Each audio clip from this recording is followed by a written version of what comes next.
Gusto mo bang matutong mag-budget? Yes, lahat naman tayo gusto. Pero ang tanong, bakit hanggang ngayon sira pa rin ang budget mo? Kung gusto nyo malaman, we are going to talk about the 10 common budgeting mistakes. Videos that will make you wealthy and debt-free. Our Ipunario of the Day. Isa po sa natutunan ko yung spend within your means kasi yung mga teacher po, kagaya ko, karamihan po sa amin na babaon sa utang para po hindi na po dumaan pa sa ganong pangyayari. Kung ano lang po yung kinikita, yun lang po yung ini-spend. Share your story with us. Now, here is Chinky Tan. Hi there, this is Shaky Tan, your pambansang wealth coach. Super exciting to. Usapang budgeting to Ito lang po Hindi ba to weird? Parang siyempre kakasweldo lang natin ang feeling natin, ang yaman-yaman natin, di ba? One day, di ba? Feeling rich, pero the following day, nako, feeling poor na po tayo. Bakit po? Hindi natin na-allocate at nababudget ng tama. Kaya nga mga friendship, kung ikaw parating bago pag mga 15 at 30, ubus na, medyo nanganganib na, baka ginagawa mo na yung 10 common budgeting mistakes. Kaya nga, i-check po natin, reality check tayo kung guilty kayo o hindi. Kumuha kayo ng papel at ballpen, gumawa tayo ng checklist. Number 1, budgeting mistake is what? Ignoring financial reality. Hindi mo alam kung magkano talaga ang tunay mong gastusin. Hindi mo rin talaga alam ang tunay mong kinikita. And some of you, honestly, ayaw mo talagang harapin ang katotohanan dahil alam mo na talaga mas malaki ang iyong gastusin kaysa iyong kinikita. Ito lang mga friendship. Pag hinayaan mo yan, it will become a vicious cycle. Ang mangyayari po niyan, pag kulang, utang, bayad utang, kulang utang, bayad utang, kulang utang, bayad utang. That's number 1, common budgeting mistakes. Ini-ignore mo. Number 2, ang budgeting mistake. Ini-ignore mo rin yung mga maliliit na expenses na hindi mo napapansin, na maliit na ginagastos mo araw-araw. Oo, like for example, ito lang, yung mga maliliit na expenses. Iinom tayo ng mga favorite drinks natin. From 50 to 200 pesos a day. Yun. Pupunta ka lang sa 7-Eleven, di ba? Yung mga pabili-bili mo lang ng mga merienda, chichirya, lagyan lang tayo ng 100 a day. Times 30 days, that's 3,000 a month. Times 12 months, that's 36,000 in a year. Na hindi mo napapansin. Paano kung kumikita ka lang ng 15,000 net? That's 2 months of your salary na pupunta sa mga pagbili natin na hindi natin naman talaga kailangan. That's the second. Ito, guilty ba? Third budgeting mistake na probably guilty ka is what? Fearing financial discussion. Hindi nyo pinag-uusapan ang usapang pera sa pamilya, sa mag-asawa, o let's say sa mga magulang ninyo. Hindi ka tinuruan. Alam mo, I can still remember na talagang nagpapasalamat ako sa magulang ko na talagang maaga pa lang namulat kami sa katotohanan na kailangan talaga pag-usapan ng pera. Hindi kasi on the negative side din naman nangyari yun. Si mama, papa, nung bata-bata pa sila, breakfast, pinag-uusapan pera, lunchtime pera, dinner time pera, bedtime stories pa natin, pera pa rin. Kaya nga, yung pag-usapang pera sa amin, normal yun. Kaya nga, ang tanong, pinag-uusapan nyo ba ang pera? Di ba? Kung hindi nyo pinag-uusapan yun, maniwala kayo. Doon kayo magkakaroon ng problema. Number 4, budgeting mistake is overspending on non-essentials. Sinong guilty sa inyo? Bibili ka na hindi mo naman kailangan kasi trending, kasi may discount, kasi may sale. Yung parang feeling mo na talaga nakakatipid ka, but in reality, hindi ka naman nakakatipid. So, ang tanong parati, yung bago ka bumili, I think this is a good question that you and I need to ask ourselves. Is this really a need or want? Number 2, kasama ba to sa budget o hindi? Pag want siya at di kasama sa budget, pag-isipan muna natin. Pwede?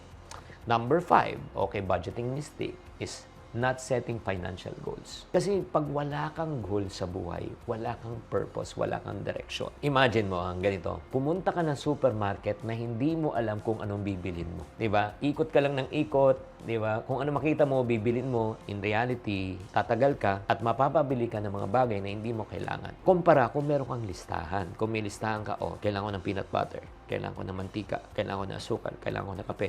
Naka-checklist siya. Ganun din po sa financial goals. Pag wala kang financial goals, may tendency that you will buy the things that you don't need, you just really want. Pero kailangan unahin mo natin essentials natin. Does it make sense? If I'm making sense right now, please type make sense sa comment section. And then number 6 na po tayo kung bakit ubos po ang ating budget, sira ang ating budget, abusing your credit cards. Oo, nag-o-overuse ka na. And a gentle reminder lang naman walang masama na gumamit ng credit card as long as you can pay everything in full. Pero pag binabayaran mo lang yung minimum required, mababaong ka talaga sa utang. May tendency, magbayad ka ng payment fees, late payment fees, Tapos yung mga finance charge, naku, mga friendship, do not get into the credit card trap. Number 7, kung bakit tayo nagkakaroon ng budgeting mistakes, hindi mo alam kung ano ang needs and wants. Oo, when I say hindi mo alam, actually alam mo. But you don't allow logic to make the decision for you.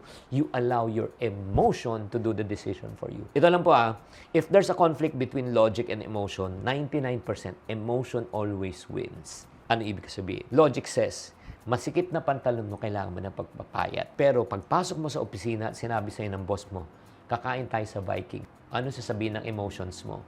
Nako, bukas na lang ako magdadayat. So, sino mananalo? Si emotions. Ganun din when it comes to spending. A logic says, kailangan ko na mag-ipon, mag-budget. Pero pag may nakita kang gustong-gusto mo at may sale, anong gagawin mo? Bibilin mo. Ayan na po. And then, let's go to number 8.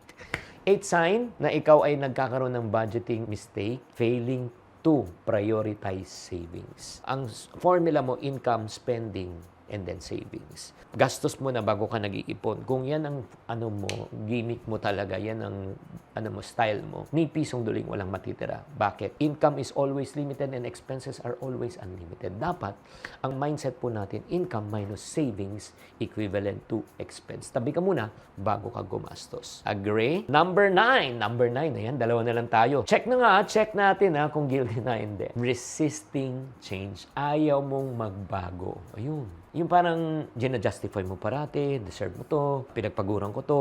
Pero ang reality ganito, I will not question kung ano yung reason mo. Let's just talk about results. Happy ka ba sa resulta ng buhay mo? Happy ka ba sa resulta sa pera mo? Happy ka ba resulta sa budget mo? Pag happy ka, di good. Pag hindi ka happy, may mali. So ang tanong, gusto mo bang magbago o hindi? Hindi kita pwedeng pilitin. My job is only to awaken you, to probably disturb you, pero ultimately, ikaw pa rin na magde-decide. And last but not the least, nahirapan ka mag-budget and budgeting mistake because hindi mo alam kung ano gagawin mo. You don't seek financial advice. Some of us, ito lang po we may think na alam na natin ang lahat. But in reality, kung talaga yung alam mo ay makakatulong sa'yo, dapat financially free ka na.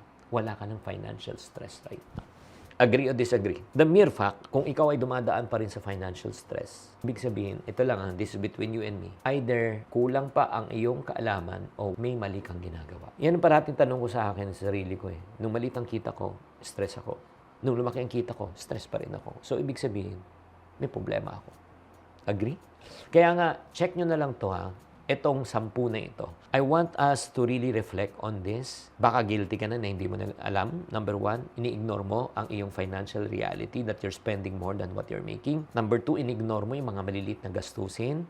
Number 3, ayaw mo pag-usapan ang pera. Number 4, nag-spend ka on the non-essential sa gusto, hindi lang sa kailangan.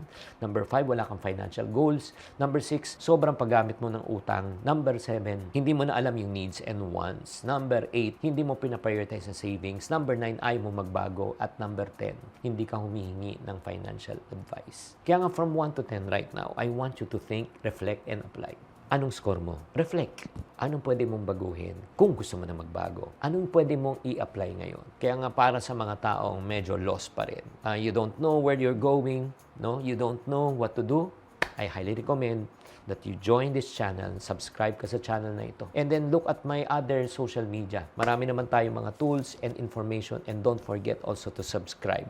Subscribe at our Iponaryo Movement sa Facebook page po. Nako, marami kayong matutunan doon. Maraming salamat po. Sana naman na-enlighten naman kayo sa episode natin na ito. Kung na-enlighten kayo, type enlighten. And also tatandaan, tamang karunungan, tamang disiplina ang susi sa pagyaman.